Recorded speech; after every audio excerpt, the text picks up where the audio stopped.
Welcome to my YouTube channel once again. तो चलिए आज का टॉपिक शुरू करते हैं। लास्ट टाइम हमने बहुत सारे कॉन्सेप्ट्स किए थे, डेरिवेशंस की थी। तो आज हम जो करने जा रहे हैं छोटी छोटी डेरिवेशन और छोटे छोटे कॉन्सेप्ट्स हैं, उनके बेस पे कुछ डेफिनेशन है। चलिए डिफाइन कर देते हैं। सबसे पहले हमें आज फाइंड करना है relation between current and charge mobility. आपको याद होगा मैंने आपको एक टॉपिक करवाया था, चार्ज मोबिलिटी। जिस बच्चे ने पुराना वीडियो नहीं देखा, please I request to watch that video. फिर आगे के कंटिन्यूस वीडियो आप देख सकते हैं प्लेलिस्ट में जाके। तो चलिए स्टार्ट करते हैं। चार्ज मोबिलिटी होता क्या है? चार्ज मोबिलिटी का मतलब है कि चार्ज कितना इजीली मूव कर सकता है उस इलेक्ट्रिक फील्ड में जहां पे हमने उसे रखा है। अगर चार्ज को मूव करना है तो मूव बेचारा किसी वेलोसिटी से ही करेगा, बिना वेलोसिटी के तो मूव कर नहीं पाएगा।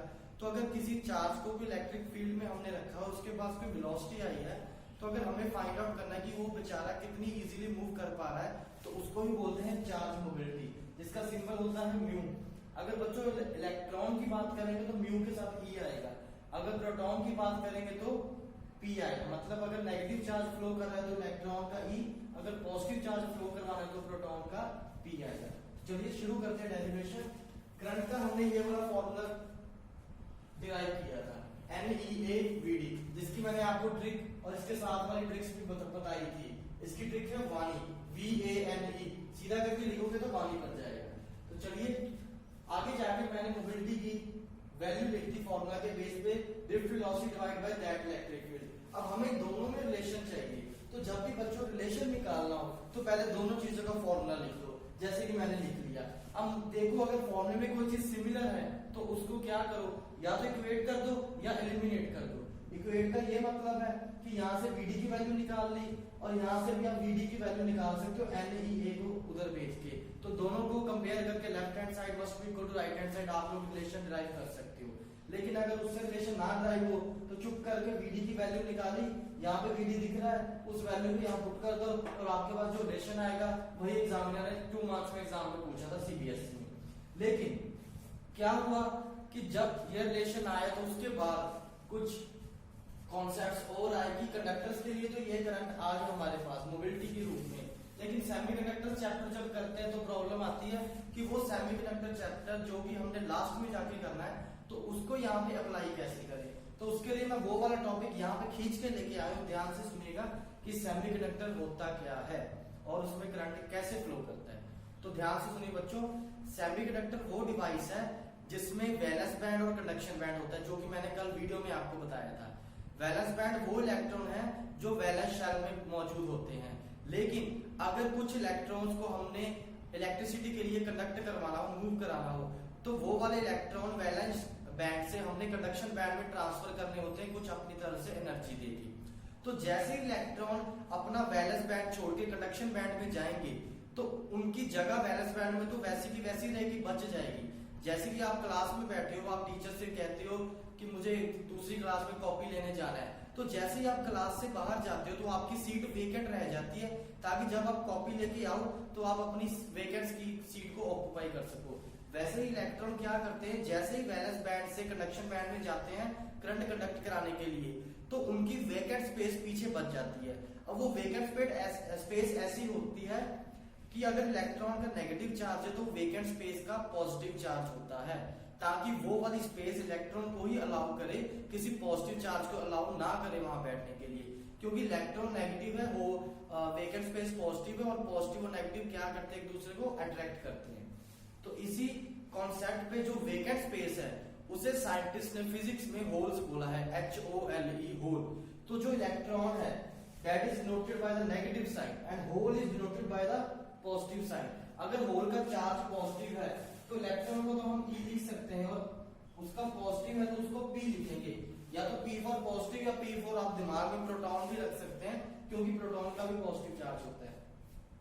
तो जब सेमीकंडक्टर में ये वाला करंट निकालना था तो एक कॉन्सेप्ट आया कि कैसे निकाला जाए, क्योंकि उसमें तो इलेक्ट्रॉन्स भी होते हैं, होल्स भी होते हैं। इसका ये मतलब है कि अगर इलेक्ट्रॉन फ्लो करेंगे, नेगेटिव चार्ज फ्लो करेगा तो करंट ऑपोजिट डायरेक्शन में फ्लो करता है, और अगर पॉजिटिव चार्ज फ्लो करेगा तो करंट पॉजिटिव चार्ज की डायरेक्शन में ही फ्लो करेगा। इट मींस कहीं ना कहीं सेमीकंडक्टर में 2 करंट होते हैं और उन दोनों करंट का सम होगा टोटल करंट के इक्वल। IE is the current due to electron plus IH is the current due to holes. जब मैंने IE की वैल्यू इस फॉर्मूला से देखी NeAVD, यहाँ पे VD था ड्रिफ्ट वेलोसिटी, लेकिन अब हमारे पास इलेक्ट्रॉन भी है होल भी है, दोनों के ड्रिफ्ट वेलोसिटी अलग अलग है, इसलिए हमने क्या किया कि VD की जगह पे VE लिख लिया जो कि इलेक्ट्रॉन्स की वेलोसिटी है, और यहाँ पे हमने VH लिखा, लेकिन यहाँ पे मैंने N की जगह P लिखा है। क्यों लिखा? क्योंकि इलेक्ट्रॉन्स की डेंसिटी को N माना गया है और होल्स की डेंसिटी को P माना गया है। डेंसिटी मतलब कितने इलेक्ट्रॉन प्रेजेंट है, N है तो N इलेक्ट्रॉन प्रेजेंट है, होल्स है तो P होल्स प्रेजेंट है, तो दोनों को अलग अलग करके लिख लिया। उसके बाद VE की वैल्यू म्यू E, यहीं से मैंने यहाँ पे E लिख लिया तो ये वैल्यू आ गई, यहाँ पे मैंने P लिखूंगा, H लिखूंगा तो म्यू H और E आ जाएगा। जो कॉमन आने वाली टर्म थी कॉमन ले ली, और एंड में जो रिजल्ट बचा आपके पास ये पड़ा आपके सामने। तो ये कंडक्टर सेमीकंडक्टर्स के लिए आपकी करंट की इक्वेशन है, जो कि एग्जाम में 2 मार्क्स या 3 मार्क्स की डेरिवेशन आती है विद द न्यूमेरिकल। आगे बढ़ते हैं, इसी के बेस पे उसने पूछा था कि कंडक्टिविटी बताओ सेमीकंडक्टर की, ऐसे फॉर सेमीकंडक्टर, कि सेमीकंडक्टर की कंडक्टिविटी मतलब कितना तेजी से कंडक्ट करेगा, उसकी डिपेंडेंस क्या है। तो कंडक्टिविटी का सिंबल हमें पता है सिग्मा होता है, और सिग्मा होता है रेजिस्टिविटी का रेसिप्रोकल, वो भी मैंने कल वीडियो में आपको बताया था। तो अगर सिग्मा होता है 1 बाय रेजिस्टिविटी, इट मींस हमें रेजिस्टिविटी निकालना है, लेकिन रेजिस्टिविटी डिपेंड करता है कंडक्टर या जो भी हमें मटेरियल दिया है उसकी रेजिस्टेंस पे। इसका मतलब अगर रेजिस्टेंस फाइंड कर ले तो कहीं ना कहीं रेजिस्टिविटी आ जाएगी, लेकिन अगर रेजिस्टेंस फाइंड करना हो तो उसके लिए हमें ओम्स लॉ की मदद लेनी पड़ेगी, V = IR। तो उसी की मदद मैंने यहाँ पे लेके I = V/R लिखा फ्रॉम ओम्स लॉ। अब किसी इलेक्ट्रिक फील्ड में कोई चार्ज मूव करा रहे हैं किसी लेंथ ऑफ द कंडक्टर में, तो V को EL लिखा था, ये भी कल मैं बता चुका हूँ। तो directly I will put here E × L, और R क्या होता है ρL/A, जो कि क्रॉस सेक्शन होगा, लेंथ होगा कंडक्टर का, और रेजिस्टिविटी होगी। L से L कट गया, A ऊपर चला गया। ये भी ट्रिक बताई हुई है कि नीचे वाला सीधा ऊपर क्यों जाता है, कैलकुलेशन आसान करने के लिए। तो आपके पास जो रिलेशन आया वो करंट का आ चुका है। अब एक करंट का रिलेशन तो ये रहा, एक करंट का रिलेशन ये रहा, तो जब लेफ्ट हैंड साइड सेम है तो राइट को भी सेम कर दो, और जब सेम करेंगे तो ये भी E है, ये भी E है, दोनों क्या हो जाएंगे, कट हो जाएंगे। ये 1/ρ बच गया E, और ये वैसे का वैसा। अब 1/ρ क्या होता है, सिग्मा, तो इसको सिग्मा लिखा और आपकी इक्वेशन आपके सामने ये है। चलिए नेक्स्ट करते हैं, उम्मीद करता हूं समझ आ गया होगा। अब 2 तरह के कंडक्टर्स होते हैं, ओमिक और नॉन ओमिक। तो नाम से पता चलेगा, ओमिक कंडक्टर्स वो होते हैं जो ओम्स लॉ को फॉलो करते हैं, मतलब द कंडक्टर्स विच ओबे ओम्स लॉ, जो ओबे करेंगे ओम्स लॉ को स्ट्रिक्टली फॉलो करेंगे, that are called ohmic conductors. और अगर ओमिक हैं तो सिर्फ मेटल्स ही हैं जो ओम्स लॉ को फॉलो करते हैं, इसलिए उसके एग्जांपल भी क्या है, मेटल्स। नॉन ओमिक कंडक्टर्स वो होते हैं जो ओम्स लॉ को फॉलो नहीं करते। इसका ये मतलब है कि अगर जैसे जैसे पोटेंशियल बढ़ाएंगे तो जरूरी नहीं कि करंट भी वैसे वैसे बढ़े, लेकिन ये भी जरूरी नहीं कि अगर पोटेंशियल बढ़ाया है तो करंट बढ़ेगा ही बढ़ेगा, या पोटेंशियल नहीं बढ़ाया तो करंट नहीं बढ़ेगा।